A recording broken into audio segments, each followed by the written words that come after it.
보세요. 겐트 1814년 크리스마스 이브에 평화조약을 맺었는데 평화조약에 뭐 아무것도 없어요. 이걸 풀면 딱 한마디로 정리돼요. 없었던 걸로 하자예요. 없었던 걸로 하자. 없었던 걸로 하자. 빼앗긴 땅, 빼앗은 땅 다 돌려주고 약탈당한 문서까지도 다 할 수 있는 만큼 다 채권 문서까지 다 돌려주자. 그럼으로써 전쟁은 아예 없었던 걸로 처리하자 해서 둘이 서명했어요. 그러니까 굉장히 우스운 전쟁이에요. 전쟁 목표라는 것이 굉장히 추상적, 리스펙트 그거였고 전쟁을 하고 나서 얻은 것도 없고 잃은 것도 없고 없었던 걸로 하자가 전쟁의 결론이에요. 그런데 역사체계, 역사의식 속에 쓰여진 의미는 지대해요. 북쪽 경계를 깨끗함으로써 캐나다를 발판으로 미국에 압력을 가하겠다는 영국의 영원한 꿈은 없어졌어요. 이제 역사를 우리가 보죠. 크게 보죠. 길게 보죠. 사실은 캐나다는 미국 쪽에 더 가까워요. 정치적으로 뭐 법률적으로는 뭐 영국 연방 속에 들어가 있지만 사실은 미국 없는 캐나다라는 게 있을 수 있겠어요? 그러니까 이때 정리가 된 거예요. 이때 정리가. 북미 대륙에 있어서 영국은 욕심을 포기했어요. 이제 저기는 걸프 오브 멕시코라고 하지 않습니까? 저 동네는 미국의 바다가 된 거예요. 이제 더 이상은 저기서 다른 나라의 영향을 우리가 볼 수 없어요. 정리가 된 거예요. 딱 정리가 된 거예요. 이 전쟁을 통해서.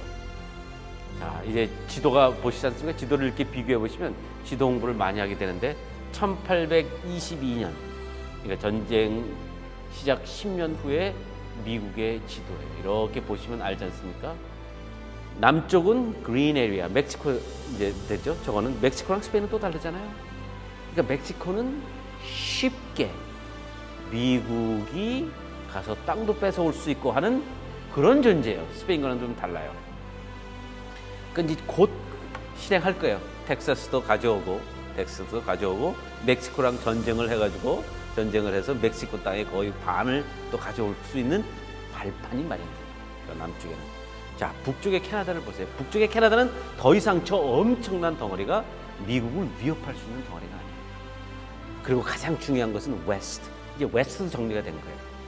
영국이 손을 놓음으로써 원주민 사회는 이제 더 이상 정신적 지원을 아끼지 않고 군사적 지원을 아끼지 않는 영국이 더 이상 존재하지 않는 거예요.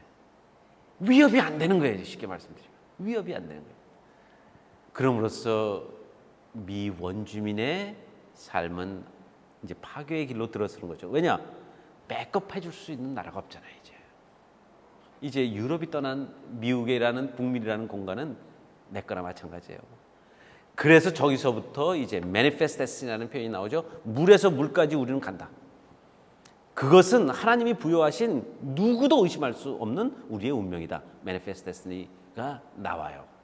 그러니까 조금 더 확대 해석하면 War of 1812에서 얻은 건 하나도 없어요. 그러나 리스펙트를 얻었어요. 이름으로써 manifest destiny가 이루어지죠. 아틀란틱에서 패시픽까지 그냥 쫙 밀고 들어가고, 그리고 19세기 후반에는 이제 드디어 태평양을 건너고, 그래서 또 1898년엔 전쟁을 해서 태평양이 미국의 바다가 되도록 하는 그런 역사가 어디로 갈 것이냐라고 이렇게 뒷검질을 해서 그 기원을 찾아간다면 많은 역사학서들은 War of 1812. 왜냐? 팽창과 영토의 개척이라고 표현하죠. 개척 이런 것들은 정신사적 토대가 있어야 돼요. 정신사적 토대가 있어요. 저건 내 거. 저기를 차지하는 것은 나의 운명. 여기서 우리가 적과 맞닥뜨린다면 싸우겠어 하는 그런 정신사적 토대가 사실은 War of 1812에서 나온 거예요. 영국이 그냥 벌티모어에 있는 미국의 이제 진지를 그냥 밤새 공격을 했어요. September 14일, 9월 14일 1804년에 밤새 공격을 했어요. 그냥 한포 사격을 그냥 딜이 해버렸어요. 벌티모어는 워싱턴 바로 앞에 있기 때문에 발티모어를 쑥대밭으로 만들면 그 다음엔 워싱턴은 호랭이 아가리 앞에 있는 그 도시가 되는 거예요. 했는데 그렇게 한포 사격을 했는데 밤새 프랜시스 스캇 키는 영국 배에 잡혀 있었어요. 영국배에 잡혔어요. 미국 사람인데 이게 스파인가 해서 영국배에 잡았어요. 죽이진 않고 뭐 군사적인 스파이가 아니라 무슨 정보를 나중에 제공할 수 있다 해서 배에 붙잡아놨어요. 영국배. 적의 함선에 붙잡혀가지고 자기 땅, 자기 도시, 자기 진지가 함포 사격을 밤새 당하는 것을 보았어요. 밤에 한잠도 못 잤어요. 제가 뭐 거기 있었지는 않았지만 프랜시스 스캇 키 옆에 있지 않았지만 그리고 아침에 해가 떴어요. 여명이 밝아왔어요. 그리고 그 볼티모어에 있는 진지를 이렇게 바라보니까 무슨 광경이 그의 눈앞에 펼쳐졌죠? 미국 국기가 아직도 거기서 흔들립니다. 그렇게 밤새 폭격을 당했는데 영국포가 또 보통 포입니까? 요즘 우스갯 표현으로 말하면 넘버원 아닙니까? 군장비 시장에서 넘버원 포로 밤새 폭격을 했는데 포연 뒤에 미국 국기가 흔들리는 거예요. 감격을 해가지고 시를 쓴 거예요. 그게 국가예요. 맥헨리 포트가 밤새 공격을 당하고 아침에 일어났더니 뿌옇게 밝아오는 아침의 하늘에 미국 국기가 흔들리고 있었던 거예요. 그 얘기를 쓴 거예요. The Star Spangled Banner. Oh, say can you see? 우리말로 좀 해볼까요? 오, 그대는 보이는가? 이른 새벽 여명 사이로 어제 황혼의 미광 속에서 우리가 그토록 자랑스럽게 환호했던 널찍한 띠와 빛나는 별들이 새겨진 저 깃발이 치열한 전투 중에서도 우리가 사수한 성벽 위에서 당당히 나비끼고 있는 것이 포탄의 붉은 섬광과 창공에서 장렬하는 폭탄이 밤새 우리의 깃발이 휘날린 증거라. 오, 성조기는 지금도 휘날리고 있는가? 자유의 땅과 용사들의 고향에서. 아름다운 시지만 우리가 인정할 수밖에 없는 것은 전쟁의 한 장면을 묘사하고 있는 국가는 아마 없을 거예요. 전쟁의 한 장면을. 그리고 이제 그냥 완전히 더 전투적이에요. 국가가 2절로 가면 저 깊은 안개 사이로 희미하게 보이는 해안, 오만한 적군도 공포의 정막 속에서 숨어있는 그곳에서 드높이 치솟은 절벽 위로 변덕스런 산들바람 따라 반쯤 가려졌다 반쯤 드러나 보이는 저것이 무엇이냐? Pride, respect and vision. 다 담은 거죠. 다 담은 거죠. 다 담은 국가예요. 그래서 국가가 제 생각에 시를 가사 작사를 했기 때문에 작詞를 작사했기 때문에 좀 길어요. 이렇게 산뜻하게 끊어지는 맛은 없고 싹 길고 가는데 그 내용을 우리가 들여다보면 굉장한 전투성과 호전성에 세워 있는 비전과 프라이드예요. 이 국가가 울려 퍼질 때 그 다가오는 느낌을 한마디로 묘사한다면 프라이드가 가장 정확할 거예요. 프라이드. 그런데 프라이드도 종류가 많아요. 5,000년 이어온 역사에 대해서도 프라우드 할 수 있는 것이고, 그런데 이 프라이드는 전쟁에서 이겼다는 프라이드예요. 그것이 큰 차이예요. 전쟁에서 이겼다. 우리가 이겼다. 저 오만하고 당당하던 적들은 이제 무너져 내렸다. 꼬꾸라졌다. 그게 국가예요. 그게 국가예요. 그 국가가 대변하는 미국의 호전성과 전투성은 사실 오늘도 이어지고 있다고 해도 틀린 말은 아니겠죠. 자, 저 국기가 아직도 있어요. 저 국기를 지켰어요. 잊어버리지 않고. 그리고 전시해놓고 저렇게 다시 리스토어해서 원상태로 흐름 돌릴 수 있도록 그냥 뭐 연구도 하고 뭐 약물 치료도 하고 다시 짰죠. 다시 짜기도 하고 저 위에 오른쪽에 있는 건 다시 짜는 관계다. 다시 짰어요. 그러니까 저 국기를 포기하지 않겠다는 거예요. 정신도 포기하지 않지만 실제 국기 그 자체도 포기하지 않겠다고 저걸 간직하고 전시하고 있잖아요. 그리고 저 국기를 그때 포트 맥헨리에서 휘날리고 있던 저 국기를 만들었을 때에 그거를 국기를 만들어줘서 이만큼의 비용을 청구합니다 하는 청구서를 아직도 가지고 있어요. 저걸 가지고 있다라는 것이 저게 굉장히 신기하지 않습니까? 역사는 한 사람 한 시민들이 알아서 지켜주지 않으면 관이 지키기가 굉장히 어렵다는 것을 우리가 저기서 알고 있는 거죠. 이 전쟁이 있은 지 25년 만에 이 선언이 나와요.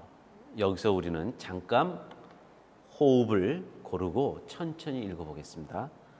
자, 메리스는 5대 대통령, 5대 대통령에게서 국무장관을 했던 사람이 6대 대통령 먼로예요.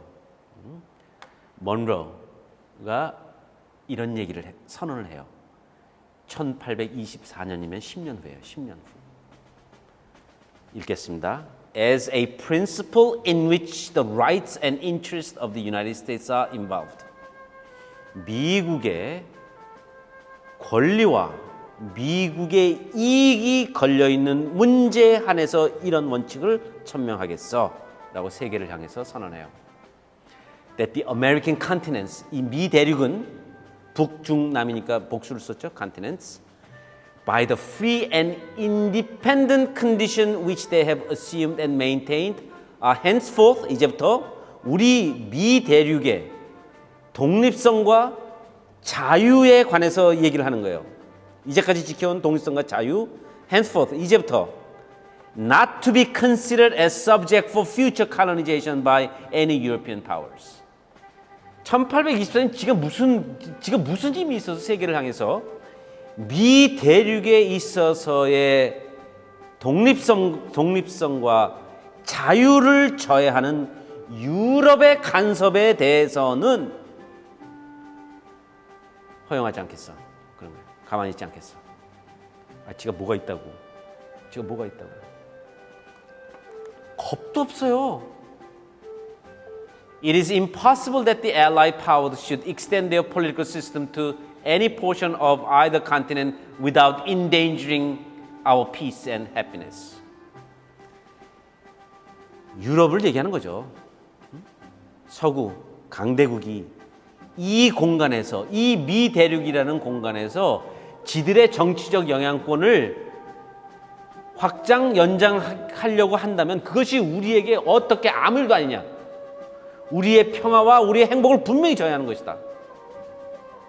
Nor can anyone believe that our southern brethren, 우리의 남쪽, 멕시코 이런 남쪽 땅들, if left to themselves, would adapt it of their own accord. It is equally impossible, therefore, that we should behold such interposition in any form with indifference. 가만히 있지 않겠어. 이렇게 호전적인 나라예요. 그럼으로써 중남미를 자기의 뒤뜰로 만들어가지고 거기 또 가가지고 미국이 이제 의존성을 높이고 심한 경우는 그것을 그 현대의 그 칼로니제이션, 식민지화했다라고 하는 그런 역사적 평가도 그건 인정해야 돼요. 중남미는 미국의 뒤뜰이 돼버려요. 그런데 우리가 보고자 하는 것은 역사 속에서의 선이냐 악이냐 이런 것보다도 그런 문제가 아니라 지금 미국의 변화하는 모습을 보자는 거죠. 전쟁을 치르고 나서 전쟁이 끝난 지 10년이 딱 되고 나서 세상을 향해서 선언하잖아요. 미국 대륙에서 니들 서구 강대국 찝쩍거리지 마. 끝났어 이제. 끝났어. 너희들이 여기 와서 영향권을 행사하려고 하는 것은 우리의 행복과 안녕에 직접적으로 반해. 그러니까 가만히 있지 않겠어. In any form of such interference with indifference. 가만히 남의 일처럼 보지 않겠어 하는 거예요. 이것을 받아들였어요. 어떻게? 미국이 최강의 군대를 가지고 있어서? War of 1812 때 군대가 정규군이 한 15,000 정도 됐어요. 좀 나중에 늘어서 전쟁 중에 늘어서 더 이제 전시에는 이제 군대가 확장되고 커지는 건 당연한 거니까요. 그건 뭐 새로운 일이 아니니까. 그럼 뭐가 있어서 무슨 군사력이 있어서 정규군으로 미국은 자기를 지키잖아요. 여기서 이제 소위 말하는 시리슨 아미가 나오는 거죠. 그러니까 민병이라고 직역을 하면, 한쪽에는 성경을 들고 다른 한 손에는 총을 든, 한쪽에는 농기구를 들고 다른 한쪽에는 총을 든 그 역사가 계속 이어가고 있는 게 그게 무서운 거예요. 그래서 먼로 닥트린이 듣자 보면 이게 지금 제정신인가라는 그런 생각도 들지만은, 먼로 닥트린을 내 이변에는 미국이 가지고 있는 자신감이 있어요. 미국이 가지고 있는 자신감이 있어요. 그 자신감을 해부한다면 거기에는 Manifest Destiny, 하나님의 은혜 속에 우리 안에 존재하는 운명이 있다는 그런 고백이 있고, 두 번째, 사람들이 알아서 한다. 보통 사람들이 국가의 정규군에 의지하지 않겠다, 그런 것이 있고, 그 다음에 세 번째는 뭡니까? 내 인스티튜션, 내 전통과 내 정신에 대한 프라이드, 우리 선조들의 virtue와 valor라고 아까 얘기하잖아요. 그러니까 그게 계속 이어져 온다는 거예요. 그게 계속 이어져 온다라고 20세기에 와서도 주장하다가 이곳저곳에서 치욕적인 그런 실패를 경험했죠. 베트남도 포함되는 것이고요, 그 안에. 그렇지만 우리가 정신사적인 측면을 보죠. 그러니까 미국의 정신사와 전쟁을 떼어놓고 볼 수가 없어요. 그리고 미국의 정신사와 팽창의 자신, 팽창의 당위성, 이 이념을 떼어놓고 볼 수가 없어요. 그것이 나쁜 거다, 좋다, 이 역사는 그런 얘기를 하는 것은 아니에요. 역사는요, 우린 역사는 역사적 사건을 쫙 펴놓고 제로를 악으로 보고 10을 선으로 보고 어디쯤 와 있냐를 핀포인트하자, 그것이 역사학의 이슈가 아니에요. 역사학은 그런 역사적 사건을 만들어낸 그 배경에 담긴 정신과 이념과 행동력과 이런 걸 분석하는 것이죠. 그래서 그것이 악을 잉태했다면 그런 것이 다시 재현하고 재발하면 우리가 그것에 대해서 리액트할 수 있어야 된다고 얘기할 수 있는 것이 역사학이지, 역사의 저울을 만들어 놓고 악이냐 선이냐 어디쯤 가야 되냐라는 것을 얘기하는 것은 영원히 답이 없어요. 그러니까 미국이 이런 역사를 통해서 헤게모니를 성취한 건 사실이에요. 그 헤게모니를 통해서 착취도 했고 빼앗아오기도 했고 전쟁도 했고 함을 통해서 자기의 몸집을 불리고 자기의 영향권을 불리고 자기의 역사를 미화하고 그 사실도 그대로 존재해요. 그런데 그런 일들이 어떻게 일어났냐? 무엇이 그런 역사를 가능하게 했냐? 정신사예요. 그 정신사에 저기 투철한 가만히 있지 않겠어. 가만히 있지 않겠어. War of 1812, 먼로 닥트린. 그러면서 이제 정신사가 결국은 The Manifest Destiny라는 그런 완전히 이념 체계로 가죠. 저게 이제 1845년에 나오는 거예요. 이건 하나님이 부여한 거다. 이게 하나님이 주신 역사의 진행 과정이다 하는 그런 이제 글들이 나오고, 그런 이념이 체계화되면서 미국의 자기 정체성은 이 그림 하나로 정리되는 거예요. 이 그림 하나.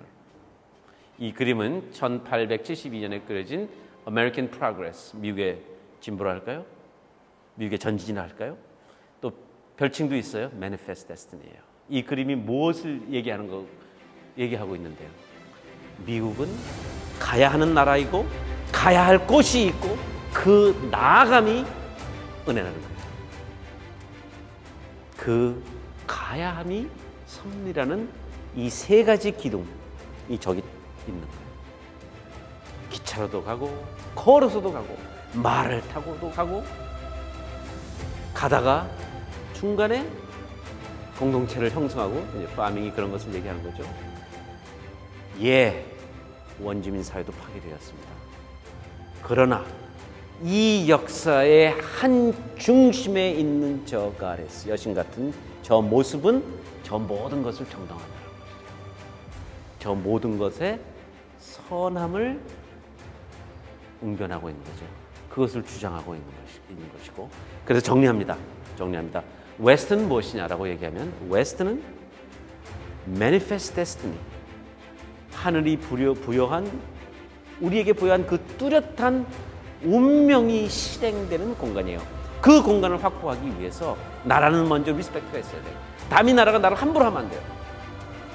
그 이념을 가지고 왜 전쟁을 했지? 얻은 것도 없고 뭐 이런 것도 없지만 왜 전쟁을 했지 하고 고개를 갸우뚱하는 War of 1812도 거기서 1810년의 전쟁도 거기서 역사적 의미와 역사적 소중함이 거기서 만들어진 거죠. 그래서 War of 1812는 forgotten war가 아니라 forget해서는 안 되는 거예요. 왜냐? 그 전쟁의 목표는 나라의 리스펙트였어요. 그 컨텍스트에서는 성공한 전쟁이에요. 자, 오늘 여기까지 하고 우리 오늘 영화를 이제 볼 것인데요. 영화를 간단히 오늘은 조금 이렇게 긴 장면이 아니라 이런 전쟁이라는 것에 대해서 특히 서부라는 공간을 위해서 미국이 싸웠던 그 전쟁에 대한 그 프라이드, 그러니까 리스펙트를 위해서 나라는 싸워야 하고 거기서 얻어진 프라이드로 국가는 정체성을 성립하고 그것을 가지고 세계를 지배한다라는 그런 등식을 가능케 한 그런 등식 속에 아주 중요한 사건이 알러모라는 전쟁이에요. 알러모는 텍사스에 있는 도시예요. 텍사스에서 주민들이 멕시코 정규군을 상대로 전쟁을 해요. 그래서 자기의 정체성을 지켜내요. 이곳은 미국 땅, 우리는 미국인, 우리는 미국의 운명을 지키는 사람들이라는 그런 메시지를 전했어요. 물론 전쟁의 측면에서 볼 때는 뭐 당한 건 확실하죠. 멕시코 정규군에게. 그러나 알러모 텍사스는 지금도 손가락 5손가락 안에 들어가는 미국에 꼭 가보아야 할 명소로 자리 잡고 있어요. 왜냐? 전쟁, 죽음 이런 것은 미국의 respect, pride and vision 의 당연한 한 부분이라는 고백이 있어요. 그래서 이 영화에서 보면 참 신기해요. 할리우드까지 동원돼가지고 이렇게 미국의 역사를 어떻게 보면 미화하고 있고 어떻게 보면 계속 각성을 촉구하고 있구나 이런 생각이 들어요. 한 번만 만든 게 아니에요. 알러모라는 영화가 2개가 있어요. 그래서 2개를 다 볼 거예요. 근데 현대 영화가 더 떨어져요. 오래된 영화가 더 알러모를 지키려고 희생한 미국의 보통 사람들의 정신, 그것을 더 어떻게 보면 드라마틱하게 담아내고 있어요. 그 영화를 오늘 같이 한번 보기로 하겠습니다. 자, 감사합니다. 고맙습니다. 우리 강의는 여기서 끝내기로 하겠습니다. 네, 고맙습니다.